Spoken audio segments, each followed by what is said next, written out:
Captaincy is about making right decision whether on the field or off the field. इसलिए मैं Country Delight पर भरोसा करता हूँ। They deliver 100% pure buffalo milk to my doorstep by 7 AM। Don't just enjoy our matches, enjoy village fresh buffalo milk too. Download the country delight app. నమస్తే Nageswara. YSR Congress party కూటమి ఏడాది పాలనకు నిరసనగా వెన్నుపోటు దినాన్ని నిర్వహిస్తోంది.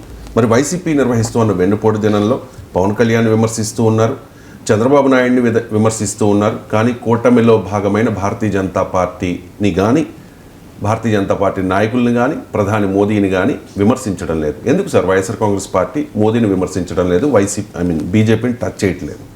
అంటే బహుశా బీజేపీ చంద్రబాబు నాయుడు హామీల్ని అంగీకరించలేదని వారి అభిప్రాయం అయి ఉండాలి. ఎందుకంటే మేనిఫెస్టో కూడా బీజేపీ టచ్ చేయలేదు కదా. సూపర్ 6 మాకు సంబంధమే లేదు అన్న సంబంధాన్ని వాళ్ళు ఓన్ చేసుకోలేదు. కానీ మీరు అన్న దాంట్లో పాయింట్ ఏంటి అంటే వైసీపీ ఈ టెక్నికాలిటీ వల్ల బీజేపీని విమర్శించడం లేదనుకుంటే పొరపాటు. ఈ టెక్నికాలిటీ ఉండొచ్చు.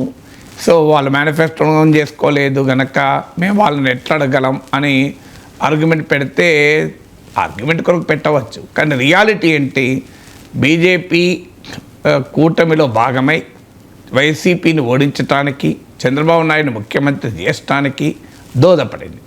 అందువల్ల కూటమి అన్నప్పుడు బీజేపీ లేకుండా కూటమి లేదు. ఆ కూటమి పేరే నేషనల్ డెమోక్రటిక్ అలయన్స్, NDA. ఆ కూటమికి నాయకత్వం వహించేది బీజేపీ. కూటమిలో బీజేపీ ఉంటుంది, టీడీపీ ఒకసారి ఉంది, మధ్యలో బయటకు వచ్చింది, మళ్ళీ ఉంది. పవన్ కళ్యాణ్ NDAలో ఉన్నాడు, బయటకు వచ్చాడు, మళ్ళీ వెళ్ళాడు. So who is permanent is BJP. ఇప్పుడు మీరు NDA కూటమి పాలన ఏడాది పైన విమర్శిస్తున్నప్పుడు ఆ కూటమికి నాయకత్వం వహిస్తున్న ఆ కూటమిలో శాశ్వతమైన పార్టీ భారతీయ జనతా పార్టీ, టీడీపీలు జనసేనలకు కాదు. సో మరి ఎందుకు మాట్లాడలేకపోతున్నారు అన్నది క్వశ్చన్. దాంతోపాటు వెన్నుపోటు లేదా? సో మీకు ప్రత్యేక హోదా ఇస్తానని నరేంద్ర మోడీ శ్రీ వెంకటేశ్వర స్వామి పాదాల సాక్షిగా తెలుగు ప్రజలకు, ఆంధ్రప్రదేశ్ ప్రజలకు హామీ ఇవ్వలేదా? 5 ఏళ్ళు ఇస్తానని మన్మోహన్ సింగ్ అంటే 10 ఏళ్ళు కావాలని పార్లమెంట్లో బీజేపీ నేతలు అడగలేదా? దాన్ని 15 ఏళ్ళు ఇస్తామని అనలేదా? మరి వేర్ ఈజ్ యువర్ కమిట్మెంట్ అని అడగాలి కదా. మీరు ప్రత్యేక హోదా కొరకు 2019 ఎన్నికలకు ముందు వైసీపీ మోడీ ప్రభుత్వం పైన అవిశ్వాస తీర్మానాన్ని ప్రవేశపెట్టలేదా? NDA నుంచి టీడీపీని బయటికి రండి, మీరు NDAతో తెగదెంపులు చేసుకోండి అన్నప్పుడే కదా చంద్రబాబు నాయుడు ఇదేదో రివర్స్ అయ్యేటట్టున్నది అని చెప్పి కదా NDA నుంచి బయటకు వచ్చి వైసీపీతో పోటీ పడి మోడీ ప్రభుత్వం పైన అవిశ్వాస తీర్మానాన్ని ప్రవేశపెట్టలేదా? మరి దీనిపైన అడగడం ఇది వెనుపోటు కిందికి రాదా? ప్రత్యేక హోదా ముగిసిన అధ్యాయం అని ఇప్పుడు మాట్లాడుతున్న వారికి ఇది వెన్నుపోటుగా అనిపించదు మనకు.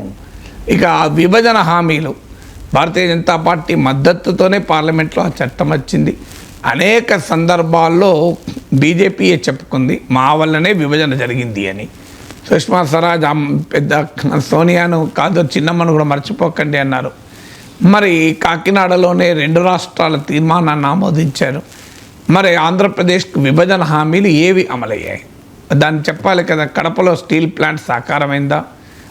మీకు కాకినాడ తీరాన పెట్రోలియం రిఫైనరీ వచ్చిందా? ఇలా చాలా ఉన్నాయి కదా మనకు. మరి వాటిని ఎందుకు విభజన హామీని అమలు చేయడం లేదు? మా NDA ప్రభుత్వం అధికారంలోకి వచ్చిన మొదటి రోజే మొదటి క్యాబినెట్ మీటింగ్లోనే 7 మండలాల్ని, తెలంగాణకు చెందిన 7 మండలాల్ని ఆంధ్రప్రదేశ్ బదలాయిస్తూ ఆర్డినెన్స్ చేసి విభజన చట్టాన్ని సవరించారు. మరి ప్రత్యేక హోదాను కూడా విభజన చట్టాన్ని సవరించి అందులో చేర్పించవచ్చు కదా. సో అందువల్ల ఇలాంటి వెన్నుపోటు అంటే ఆంధ్రప్రదేశ్ ప్రజలకు, వైసీపీ భాషలో చెప్పాలంటే ఆంధ్రప్రదేశ్ ప్రజలకు మోడీ ప్రభుత్వం హామీ ఇచ్చి అమలు చేయని అంశాలు చాలా ఉన్నాయి. మరి ఇది వెన్నుపోటు కిందికి రాదా? దీనికి ఆన్సర్ చెప్పాలి కదా. ఇది వెన్నుపోటు కిందికి రాదా? మరి ఎందుకు అనలేకపోతున్నారు అందరికీ తెలుసు. ఎందుకంటే బీజేపీ చేతిలో ఉన్న ఆయుధాలు ఏంటి? ED ఉంది, CBI ఉంది. బీజేపీకి అనుకూలంగా ఉన్నవారిపైన కేసులు ఉండవు, బీజేపీలో చేరితే కేసులు ఉండవు, బీజేపీతో మైత్రి పెట్టుకుంటే కేసులు ఉండవు, ఉన్నా అవి నడకలు నడుస్తాయి. ఓ హేమంత్ బిశ్వా శర్మ, ఓ ఓ అశోక్ చవాన్, ఇవన్నీ మనకు అనేక ఉదాహరణలు ఇక్కడ ఉన్నాయి. సో లేదు బీజేపీకి వ్యతిరేకంగా కనిపిస్తూ ఒక రకంగా ప్రతిపక్ష కూటమిలో మాయాగుర్రంగా ట్రోజన్ హార్స్గా ఉంటే కేసులు స్లో అయిపోతాయి. దానికి ఉదాహరణ మమతా బెనర్జీ. ఇలా బీజేపీతో పొత్తు పెట్టుకుంటే కేసులు ఉండవు, దానికి ఉదాహరణ తెలుగుదేశమే.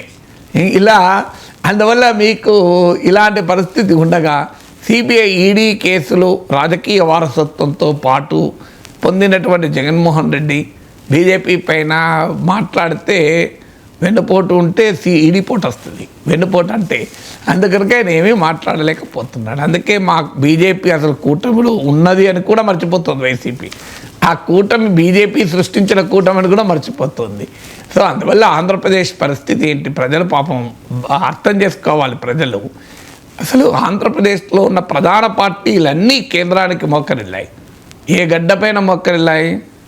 కేంద్ర ప్రభుత్వం మిథ్య, గవర్నర్ వ్యవస్థ రద్దు చేయాలి, కేంద్రం మిథ్య అని నందమూరి తారక రామారావు గర్జించిన గడ్డ అది.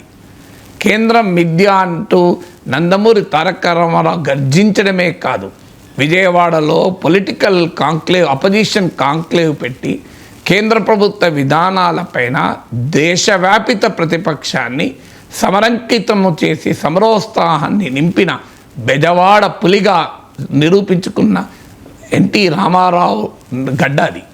ఆ గడ్డ పైన ఇవాళ ఏం జరుగుతోంది? కేంద్రంతో మోకరిల్లడం, కేంద్రం డీలిమిటేషన్ వేటు వేసి తెలుగువారికి పార్లమెంట్లో ఉండే ప్రాధాన్యత తగ్గిస్తానన్న పోటీ పడి చంద్రబాబు నాయుడు, పవన్ కళ్యాణ్ డీలిమిటేషన్లకు మద్దతు ఇవ్వడం, జగన్మోహన్ రెడ్డి దాదాపు మౌనంగా ఉండడం, ప్రత్యేక హోదా విభజన హామీలు అమలు కాకపోయినా ఏ నాయకుడు నోరు విప్పని ఒక దుస్థితి. ఇలా మీకు ఫైనాన్స్ కమిషన్ 1971 సెన్సెస్ కాక 2011 సెన్సెస్ను ప్రాతిపదికగా తీసుకొని నిధులు కేటాయిస్తే 1000 కోట్లు ఆంధ్రప్రదేశ్ నష్టపోయినా నోరు విప్పని ఒక దుస్థితి. ఆ బాధేస్తుంది. ఎన్టీ రామారావు ఆత్మ క్షోభిస్తుంది. ఎన్టీ రామారావు జరిపిన పోరాటం మామూలు పోరాటం కదా. ఒక ప్రాంతీయ పార్టీని జాతీయ ప్రతిపక్షంగా నిలబెట్టినటువంటి తెలుగువారి చరిత్ర, ఢిల్లీ సింహాసనం కింద పదాంకృతం కాము అంటూ గర్జించినటువంటి బెబ్బులి పులి ఏమైంది ఇప్పుడు ఆంధ్రప్రదేశ్కు? ఆంధ్రప్రదేశ్ రాజకీయ నాయకత్వానికి ఏమైంది? అందుకే ఆంధ్రప్రదేశ్కి ఏమైనట్లు అని అనుకోవాలి మనం.